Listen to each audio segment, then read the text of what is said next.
Hello, it is Ryan, and I was on a flight the other day playing one of my favorite social spin slot games on ChumbaCasino.com. I looked over at the person sitting next to me, and you know what they were doing? They were also playing Chumba Casino. Everybody's loving having fun with it. Chumba Casino is home to hundreds of casino-style games that you can play for free anytime, anywhere. So sign up now at ChumbaCasino.com to claim your free welcome bonus. That's ChumbaCasino.com and live the Chumba life. Sponsored by Chumba Casino. No purchase necessary. VGW Group. Void where prohibited by law. 18 plus. Terms and conditions apply. Welcome to Family Law Talk. Family Law Talk. Presented by Kirk Stange of Stange Law Firm, PC. Stange Law Firm is a multi-state family law firm.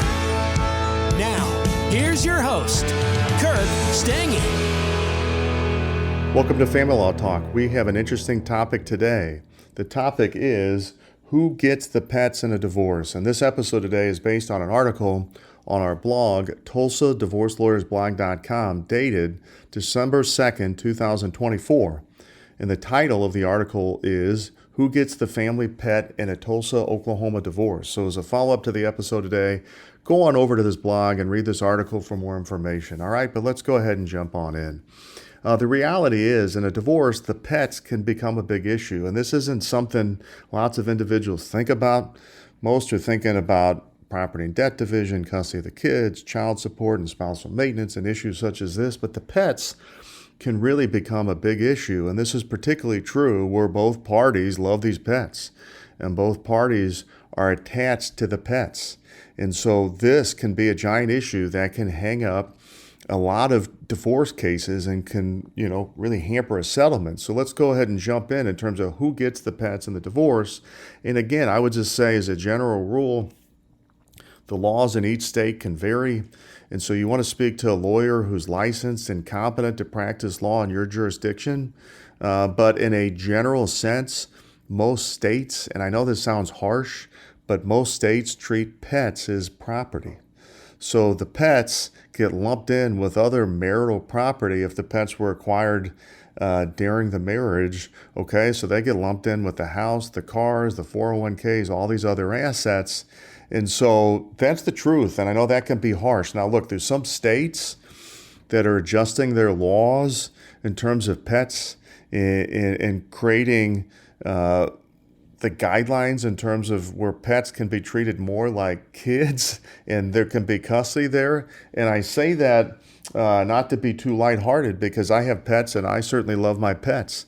But most states treat them as property, and that's the truth. Now, there's other states where they're moving toward treating the pets differently. So speak to a lawyer in your jurisdiction and see if there's specific statutes or case law in your jurisdiction which create something different there in terms of the pets. But again, in a general sense, in most states and really traditionally, pets are treated as property. So what has to happen in a divorce is the parties typically have to agree who's going to get the pets in the divorce action, okay? So it could be one spouse gets one pet, the other spouse gets another pet. It could be one spouse gets all the pets.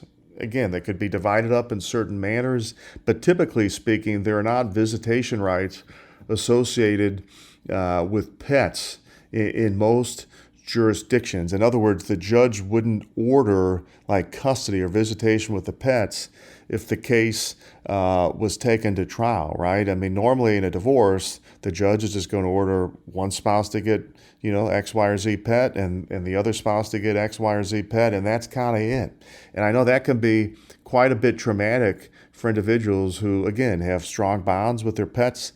They love their pets, and they'd like it to be, sort of different. They'd like the pets to be treated much more like custody of kids where the pets go back and forth.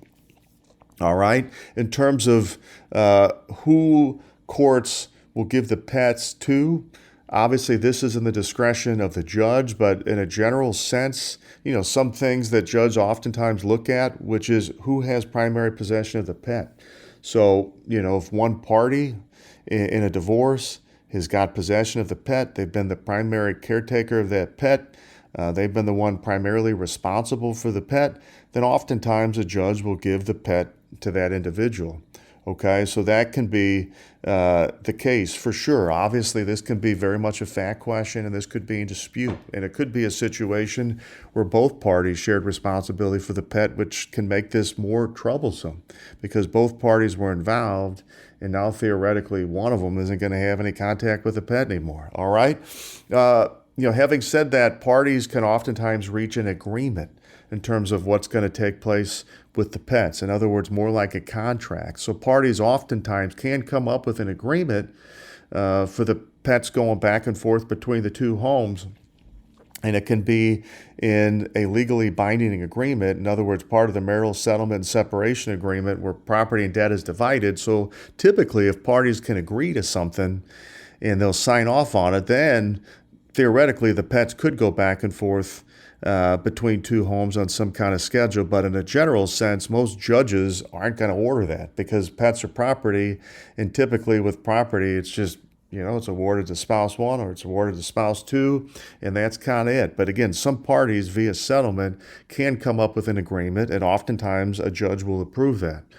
All right, let's go into some other questions about this topic, and that is, what is marital property? Well, look, marital property is any property acquired during marriage, okay? So in theory, if a party had a pet before the marriage, say it's a dog or cat or something like that, they had it before the marriage, then that would be separate property and they would be entitled to their separate property. Where the pet issue gets tricky is where the pet was purchased during marriage. And if it's purchased during marriage, it's marital property. And that ultimately is when it can be dicey if both parties love the pet and both parties want the pet.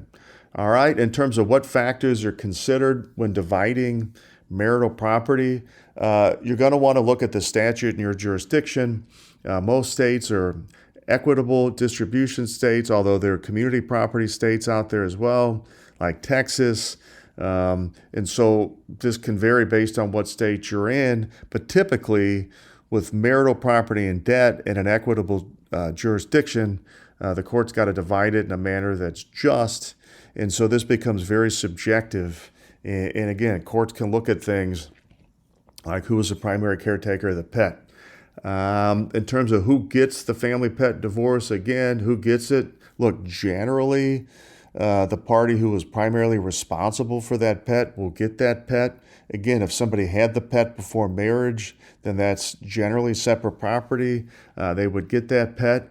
But the court is going to have to make a decision on it if the parties cannot agree. So the hope would be in a lot of these cases is the parties can agree who's going to get what pet. And if the pet's going to go back and forth, then there's an agreement on how that's going to take place. Because in most jurisdictions, court's not going to come up with that and do that unless they have the specific authority to do that in their jurisdiction. And keep this in mind as well.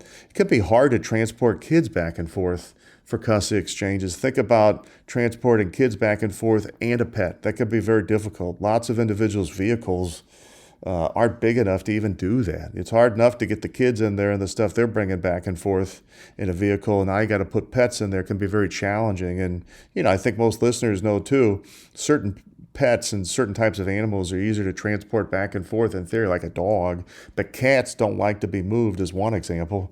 So it's very hard to get a cat oftentimes in a vehicle to go to the other party's house. That can be very, very difficult and very challenging. All right. In terms of can shared custody of a pet take place, again, I've kind of covered that. In most states, pets are marital property. So there's typically not a likelihood that a judge is going to do that unless there's specific statutory authority in a state. But if the parties can reach out an agreement to do it, and they can put this in their marital settlement separation agreement. I mean, from my experience, most judges will approve it if the parties agree. They're just not gonna order it. Now, in terms of states that theoretically are on the cutting edge in terms of this issue, in terms of pets, again, speak to a lawyer who's licensed and competent to practice law in your jurisdiction. But there are some states that seem to have a little bit more of an opening here, seem to be a little bit more progressive on this issue, like Alaska, California, Illinois, Maine, New Hampshire, New York, Rhode Island, Washington, D.C., even Vermont. Again, I'm only licensed in Missouri, Illinois, and Kansas, though, so you definitely want to speak to a lawyer who's licensed and competent to practice law in your jurisdiction, who could tell you more about these states and if there's other options there. But again, as a whole, pets are treated as property. And typically, the way this works is the court in these states is going to give it to spouse one or spouse two. And if parties can reach out an agreement for some kind of back and forth of the pets, a lot of judges will approve that. But absent an agreement, typically that wouldn't be the case. All right. So again, an interesting topic, one that lots of folks are concerned about, particularly those who have pets and who love them dearly. And I understand the topic. Like I say, I've got pets. I love mine dearly, so I get it and I understand. But it's an important one I wanted to cover today. All right. As a follow-up to the episode today, go on over to TulsaDivorceLawyersBlog.com. Read the article titled "Who Gets the Family Pet in a Tulsa, Oklahoma Divorce" for more information. But thanks for tuning in today. Stay tuned to our next episode of Family Law Talk coming up. Thank you very much. Thank you for listening to Family Law Talk with Kirk Stange. Visit StangeLawFirm.com for more about today's topic or to put Stange Law Firm to work for your family today. The choice of a lawyer is an important decision and should not be based solely on advertisements. Neither the Supreme Court of Missouri or Illinois reviews or approves certifying organizations or specialist designations. The information you obtained in this podcast is not, nor is it intended to be, legal advice. You should consult an attorney for advice regarding your individual situation. We invite you to contact us and welcome your calls, letters, and electronic mail. Contacting us does not create an attorney-client relationship. Please do not send any confidential information to us until such time as an attorney-client relationship has been established. Past results afford no guarantee of future results, and every case is different and must be judged on its own merits. Kirk Stange is responsible for the content. Headquarters, Office, 120 South Central Avenue, Suite 450, Clayton, Missouri, 63105. Kirk Stange is licensed in Missouri, Illinois, and Kansas.